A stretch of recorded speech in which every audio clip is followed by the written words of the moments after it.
Hello there, my fellow humans. I'm a skinny little point guard. We have a bunch of games to get into from yesterday, so let's get into it.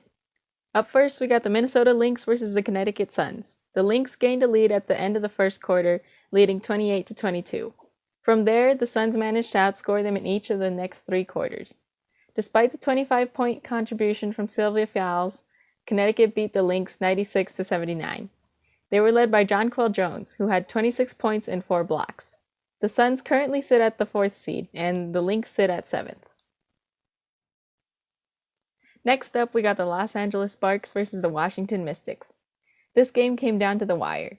Both teams kept the score close throughout the game, as well as making it a relatively low-scoring game.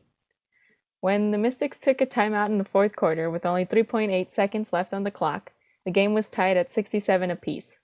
When the teams came out of the timeout, the Mystics had the ball. With just 0.2 of a second left, Natasha Cloud shot the ball on a step-back jumper. She got the buzzer beater, and the Mystics went on to win their 8th straight game, 69-67.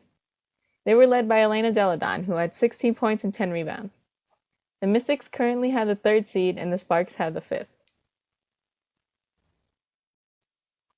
The third game of the night was between the Las Vegas Aces and the Dallas Wings.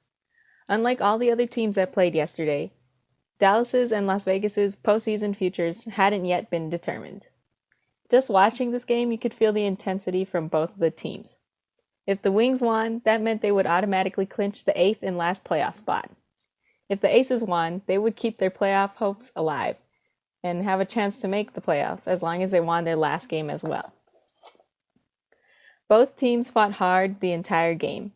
Aces rookie A'ja Wilson had 34 points, and 3 more Aces scored in double figures. However, the Wings were able to close out the game. The final score was 102-107, the Wings clinching a playoff berth.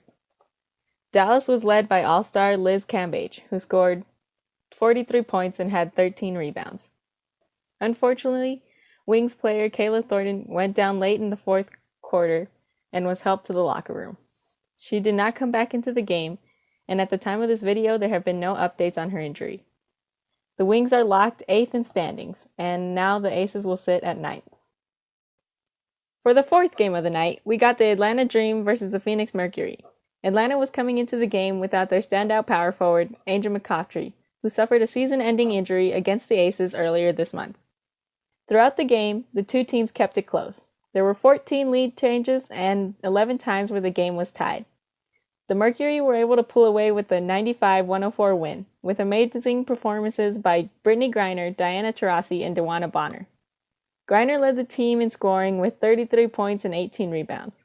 Taurasi had 27 points and 14 assists, and Bonner had 21 points and 16 rebounds. Phoenix currently sits at 6, and Atlanta has the 2nd seed. If Washington wins their last game and Atlanta loses their last game, Washington will take the 2nd seed from Atlanta. The last game of yesterday night was between the New York Liberty and the Seattle Storm. Tina Charles came back to the court in last night's game after sitting out of New York's game against Las Vegas. Charles had 21 points in her return, but it was not enough to take down the Storm. Seattle won the game 85-77. Brianna Stewart led the Storm with a double-double, scoring 22 points and grabbing 15 boards. With this win, Seattle secured the 1st seed. New York is 11th in standings. Each team has 1 game left in the season. There's a recap for the 5 games from yesterday. Hope y'all enjoyed the video. Like, comment, subscribe, do all that stuff. Thanks for watching.